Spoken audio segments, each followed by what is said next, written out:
karena saya melihat di Sumut ini ya sangat sensitif bicara tentang Pilpres, apalagi terhadap 02. Rumah saya aja nggak pernah ada musik, tapi gara-gara gemoy ya saya terpanggil. Banyak orang mengkhianatin dia, banyak orang memfitnah dia. Yang itu yang Bunda tidak kuat.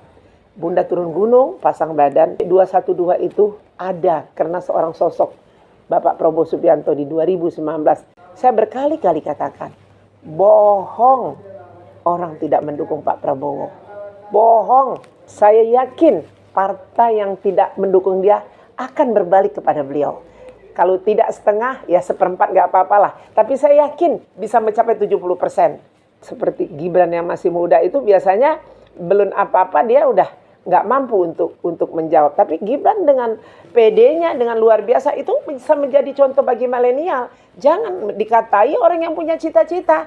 Tapi ingat, yang terutama adalah kita itu jangan pengkhianat, ya, jangan suka menzolimin orang, jangan suka berbohong, dan juga jangan memfitnah. Itu aja dulu tunjukkan kepada negara ini dan bangsa ini.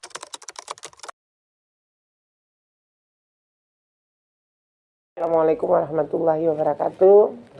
Kenapa seorang Bunda Indah ini terlalu getol, tidak pernah ada lelah, tidak merasa takut rugi, berkorban ya terhadap seorang Bapak Prabowo Subianto. Karena ini pas pada tanggal 10 hari ini, hari terakhir dari kampanye kita, ya. Kita tadi bergerak. Kebetulan Bunda tadi malam baru sampai Medan. Ya, harusnya Bunda berada di GBK, ya, Gelora Bung Karno. Nah, tapi kita bagi tugas sama tim saya, tim pencinta Prabowo kita turun ke lapangan juga hari ini di GBK. Ya, pada pukul dari jam 8 pagi mereka sudah ada di Gelora Bung Karno.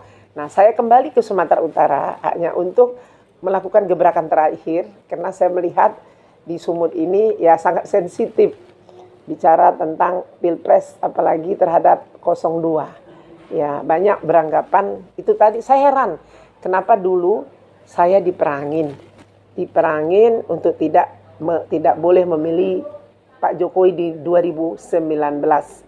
Nah, saya bukan tidak mau memilih Pak Prabowo karena memang waktunya Pak Jokowi untuk melanjutkan 2 periode.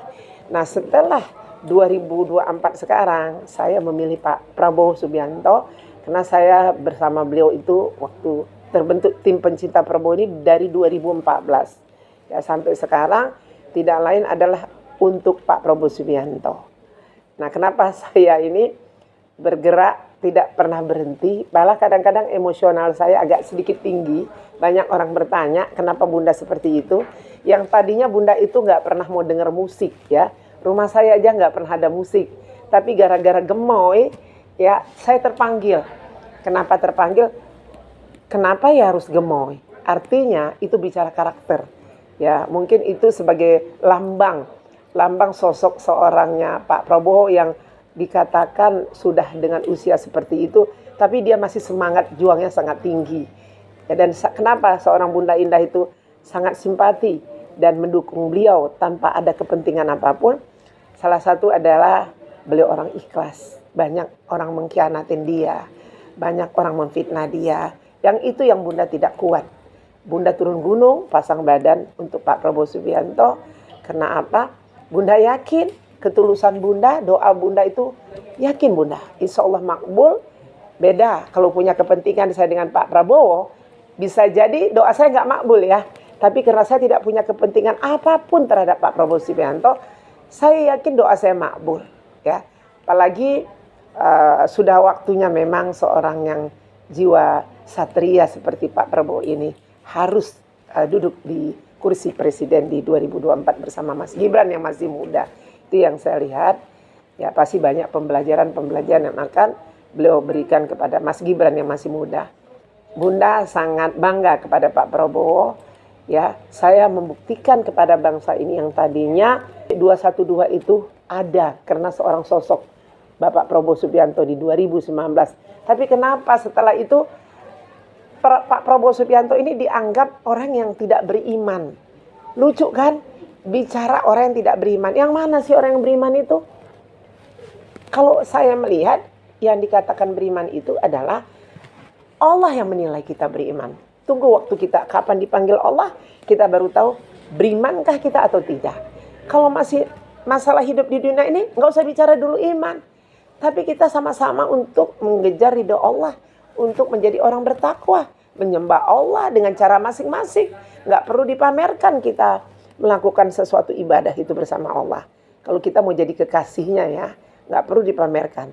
Tapi ingat, yang terutama adalah kita itu jangan pengkhianat, ya, jangan suka menzolimin orang, jangan suka berbohong, dan juga jangan memfitnah. Itu aja dulu tunjukkan kepada negara ini dan bangsa ini.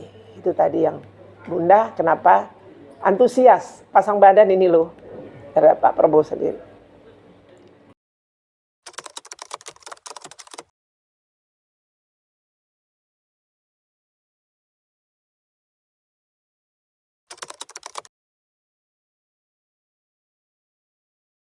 Dalam situasi politik terakhir dari kampanye pada hari ini, dalam situasi kampanye ya, apalagi hari ini sama pula kampanye dari 01, 02, 03 ya, saya datang ke Sumut juga berkampanye.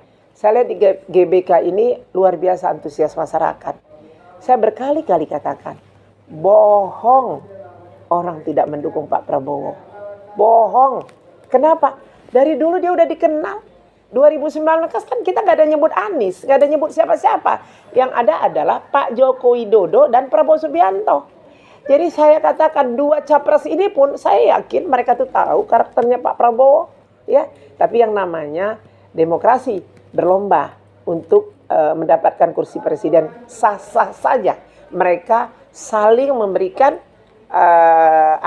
negatif kepada sosok lawan politik dia. Jadi antusias masyarakat, antusias rakyat yang mendukung Pak Prabowo itu melebihi dari perkiraan semula. Saya yakin partai yang tidak mendukung dia akan berbalik kepada beliau. Kalau tidak setengah, ya seperempat gak apa-apalah. Tapi saya yakin bisa mencapai 70%.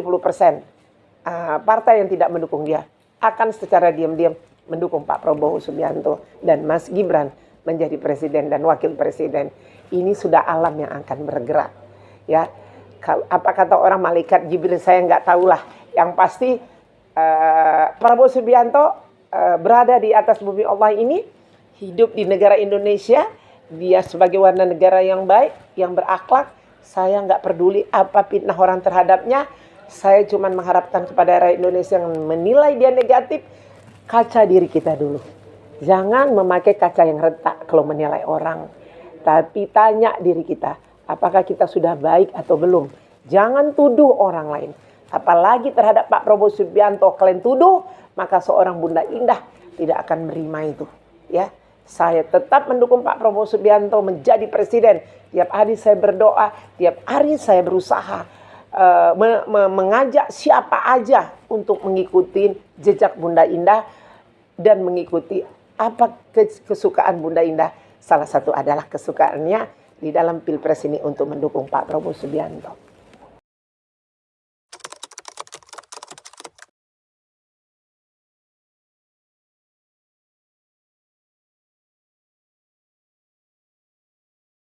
Harapan saya terhadap Bapak Prabowo Subianto ini, saya optimis ya.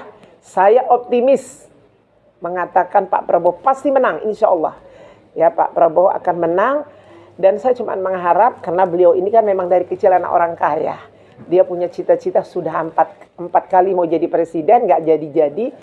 Dia pasti akan melakukan yang terbaik bagi negara ini. Terutama saya mengharapkan Pak Prabowo Subianto yang Bunda sayangin, Bunda banggakan, tolonglah bantu rakyat ini.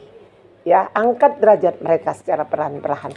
Bina akhlak mental mereka. Karena begini Pak Prabowo Subianto, negara kita hancur bukan karena ekonomi, tapi karena mental dan akhlak. Insya Allah sosok Bapak bisa menjadi pengayom bagi bangsa ini.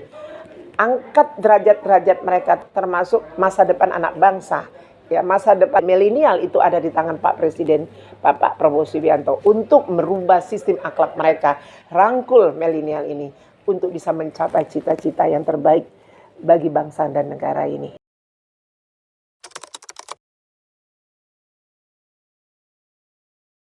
Kalau Bunda melihat sebenarnya, coba kasih kesempatan mengenai Gibran ini untuk dia duduk menjadi wakil presiden. Saya rasa tidak keinginan Gibran, tapi ini sudah terjadi adalah kekuasaan Tuhan juga ya, kekuasaan Allah yang mungkin dia terpilih akan menjadikan sebagai contoh tauladan ya. Jadi anak-anak bangsa termasuk milenial ini bisa dirangkul, direkrut oleh Gibran itu sendiri untuk supaya menjadi contoh yang terbaik, terutama mental akhlak. Kecerdasan Gibran ini luar biasa saya melihat ya, sampai dia harus menghadapi para guru-gurunya, para lebih senior dia berani untuk menerima tantangan tadi. Itu sebenarnya udah suatu luar biasa ya. Seperti Gibran yang masih muda itu biasanya belum apa-apa dia udah nggak mampu untuk menjawab. Tapi Gibran dengan PD-nya, dengan luar biasa itu bisa menjadi contoh bagi milenial. Jangan dikatai orang yang punya cita-cita. Ini kan belum terjadi sama kalian. Kalau itu terjadi sama kalian, ataupun kalian bisa jadi lurah atau wali kota, kan tidak akan mungkin itu harus juga kalian rasakan. Jangan menghina orang lah, jangan hujat orang. Harusnya didukung Gibran ini. Ya kalau memang nggak suka, nggak usah lah dibicarakan, dijelek-jelekkan ya. Apalagi anak-anak muda sekarang. Masa keluar kata-kata yang nggak bagus kepada sosok calon masa depan bangsa ini seperti Mas Gibran itu sendiri.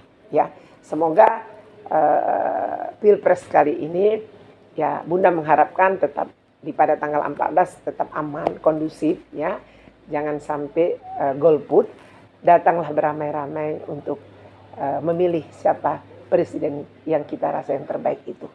Ya, dengan mengucapkan Bismillahirrahmanirrahim, nggak usah pikiran negatif, nggak usah menjelek-jelekkan siapapun, karena apapun yang kita jelek-jelekkan itu mungkin itu ditujukan untuk kita sendiri. Setiap apa yang kau anggap itu jelek itu sebenarnya ditundingkan untuk diri kita sendiri. Jadi Bunda bermohon, Indonesia ini milik kita, bukan milik kau dan aku, tapi milik kebersamaan untuk menjaga kelestarian, keamanan dan kondusif negara kita ini. Kita harus bersama-sama.